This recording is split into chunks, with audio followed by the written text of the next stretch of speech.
همسایه دیوار به دیوارم خوابیدی و من هنوز بیدارم. تو ماه سپیدی که نمیتابی،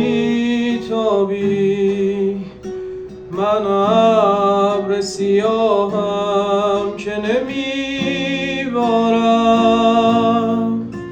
بی‌رحم‌ترین آدم دنیامی،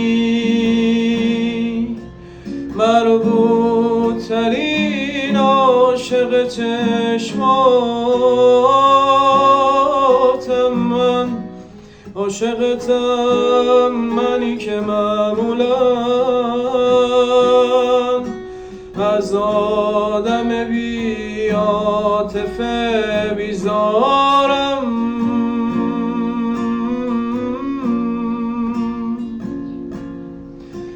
از خونه من تا تو چقدر راهه، دیوار من انقدر کوتاهه، اونقدر که وقتی که تو خوابیدی معلومه که من هنوز بیدارم.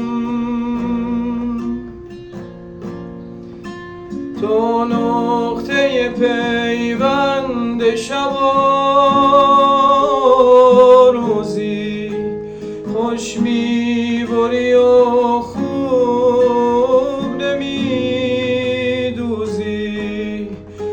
روزم به شبم دوخته شد با عشق، تا صبح به هم پلک نمیذارم، تا صبح به هم پلک نمیذارم.